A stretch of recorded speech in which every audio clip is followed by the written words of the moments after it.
Assalamualaikum warahmatullahi wabarakatuh, teman-teman seluruh Indonesia, teman-teman online di seluruh Nusantara. Apa kabar? Semoga kalian selalu sehat ya, selalu semangat, selalu produktif setiap harinya, usahanya semakin lancar, rezekinya semakin dimudahkan. Dan yang terpenting selalu ada di dalam lindungan Tuhan Yang Maha Esa. Oke, kembali lagi bersama saya di channel Pandora. Di sini kita bisa saling berbagi pengalaman, bisa saling support, bisa saling menguatkan, bisa saling berbagi materi ataupun trik-trik serta tips-tips yang berkenaan dengan aplikasi pinjaman online. Baik itu yang teman-teman alami sendiri ataupun yang dialami oleh orang terdekat kita, dan bahkan pengalaman-pengalaman yang dirasakan atau dialami oleh teman-teman online sekalian di seluruh Nusantara. Nah, tidak lupa juga saya ingin mengucapkan terima kasih banyak buat teman-teman yang sudah support channel saya dengan cara subscribe, like, and share. Dan buat teman-teman yang belum support, saya tetap mengharapkan dukungan serta support dari kalian, karena dukungan serta support kalian dengan cara subscribe channel YouTube saya sangat saya perlukan demi kemajuan serta perkembangan channel YouTube ini.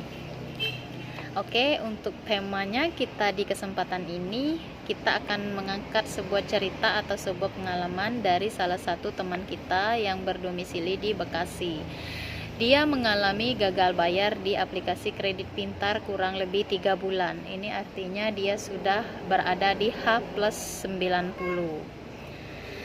Dia mengajukan pokok pinjaman di Rp1.200.000 dan menerima pencairan atau transfer dari aplikasi kredit pintar ke rekeningnya itu cuma Rp1.020.000. Dan ketika ia sudah mengalami kegagalan pembayaran, di bulan kedua dia mendapatkan surat cinta dari perusahaan kredit pintar yang menyatakan bahwasanya dia sudah mengalami kegagalan pembayaran dan harap melakukan pembayaran sesegera mungkin. Pada bulan ketiga, ternyata bunganya ini semakin membengkak. Dari pinjaman 1,2 juta ini sudah menjadi 3,2 juta rupiah. Akhirnya si Mas A ini karena pusing sendiri melihat bunganya semakin hari semakin banyak, jadi dia cuekin. Terus dihapuslah aplikasi ini karena dia sangat merasa stres. Belum lagi telepon serta email dan pesan-pesan WhatsApp yang ia terima dari DC-DC ataupun admin-admin aplikasi tersebut. Ini sebenarnya sudah menyalahi aturan ya. Oke, saya bahas di sini dulu. Di poin ini aja dulu. Karena kenapa? Ini kenapa bisa pinjaman 1,2 juta kemudian beranak pinak menjadi 3,2 juta. Sementara dalam ketentuan OJK, di mana bunga atas suatu pinjaman itu tidak boleh melebihi nilai pokok dari pinjaman tersebut. Ini kenapa dari 1,2 juta bisa menjadi 3,2 juta. Dari sini saja kita sudah bisa simpulkan bahwasanya ini sudah menyalahi ketentuan serta aturan dari OJK. Dan kembali ke pengalaman Mas A ini tadi, pada bulan ketiga akhirnya tim DC lapangan berkunjung ke rumah Mas A, tapi tidak pernah bisa bertemu karena Mas A ini kerja ya setiap hari dan hanya bertemu dengan orang tuanya. Rasa malu, rasa cemas, rasa terancam ini sudah dialami, sehingga pada akhirnya karena memang sudah berkali-kali tim DC dari aplikasi kredit pintar ini datang ke rumahnya dan tidak juga bertemu, kemudian Mas A ini menitipkan pesan kepada orang tuanya bahwa ia hanya sanggup membayar pokoknya saja, tidak dengan bunganya yang sudah beranak pinak menjadi 3,2 juta tadi. Dan pada awalnya DC dari aplikasi kredit pintar ini menolak.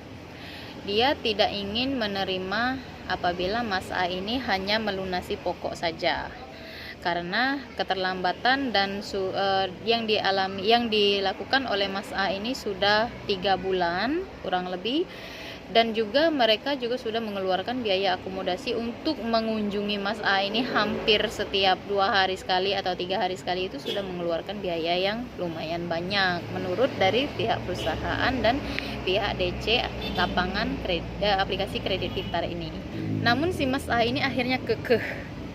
Ya kekeh, pokoknya kalau misalnya kalian minta dibayar saya cuma sanggup membayar pokoknya saja. Tapi kalau memang kalian tidak bisa mengabulkan sesuai dengan kemampuan saya untuk membayar sejumlah nilai pokoknya, maka ya terpaksa saya tidak bisa membayar sama sekali, karena kondisinya yang ada sekarang hanya bisa saya kondisikan untuk membayar pokoknya saja.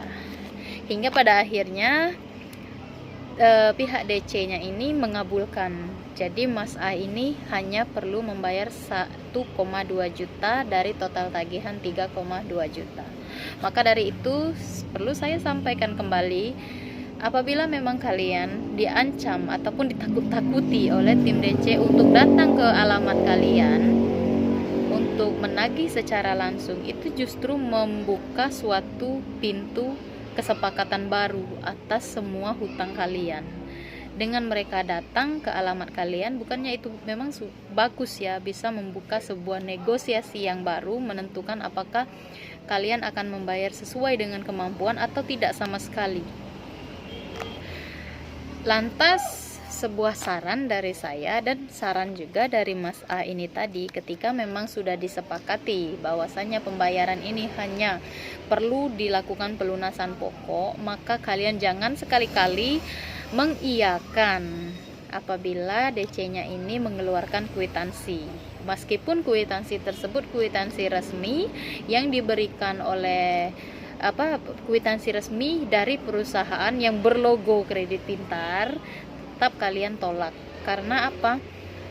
Yang biasa terjadi di double penagihan atau double pembayaran ini yang seperti ini. Kalian tetap dengan sistem yang ada. Pembayaran dilakukan lewat virtual account building, virtual account buying ya.